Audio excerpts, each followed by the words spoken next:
वायु प्रदूषण एक गंभीर खतरा है और ये आपके द्वारा चलाई जाने वाली कारों और आपके आसपास की फैक्ट्रियों के कारण होता है। लेकिन आप किस बात का इंतजार कर रहे हैं? आगे बढ़ें। आपको वायु प्रदूषण रोकने का कोई रास्ता मिल सकता है, लेकिन मुझे शक है अगर सबका वही संकल्प हो जैसा आप करते हैं। लेकिन आइए और समझते हैं कि वायु को क्या प्रदूषित करता है।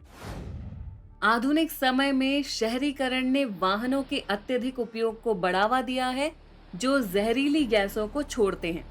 जब हम इस कार को ध्यान से देखते हैं तो हम देखते हैं कि कार के पिछले हिस्से से कुछ गैसें निकल रही हैं। इन गैसों को प्रदूषक के रूप में जाना जाता है और ये बहुत हानिकारक होती हैं। बड़ी मात्रा में carbon monoxide, nitric oxide, nitrogen dioxide आदि गैसें वातावरण में मुक्त होती हैं।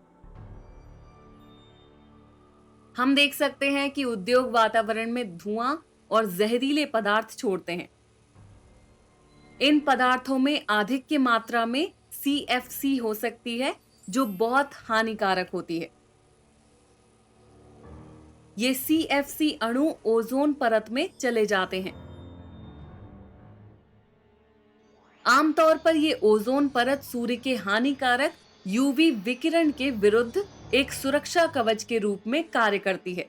लेकिन जैसे ही CFC अभिक्रिया करता है और ओजोन अणुओं को तोड़ता है, ये परत क्षतिग्रस्त हो जाती है और हानिकारक UV विकिरण पृथ्वी के वायुमंडल में प्रवेश करना शुरू कर देती है। इसलिए अगर हम ज्यादा देर तक धूप में बैठे रहते हैं तो ये UV विकिरण त्वचा कैंसर का कारण बन सकती हैं। जिस वायु में हम सांस लेते हैं उसमें कई प्रदूषक अणु जैसे कार्बन मोनोऑक्साइड हो सकते हैं। ये अणु फेफड़ों को नुकसान पहुंचाते हैं। फेफड़े के आंतरिक दृश्य से पता चलता है कि इसके चारों ओर कई केशिकाओं के साथ कूपिका नामक कई थैली जैसी संरचनाएं हैं। केशिका को बड़ा करके देखने पर RBCs दिखाई देती है, जो विऑक्सीजनित होती है, ऑक्सीजन अणुओं को ग्रहण करती है और ऑक्सीजनित हो जाती है। लेकिन जब कार्बन मोनोऑक्साइड केशिका में प्रवेश करती है तो ये RBCs से बंध जाती है।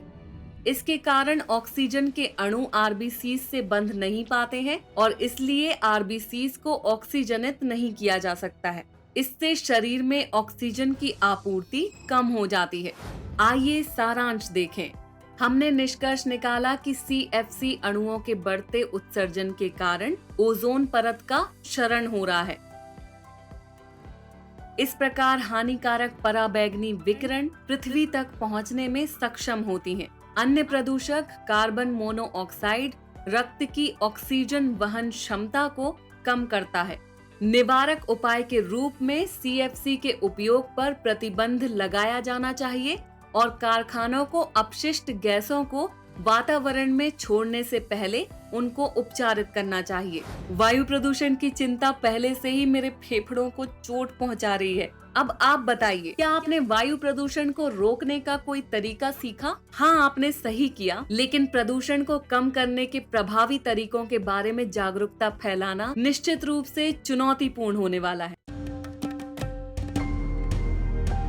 Keep imbibing. We believe in you.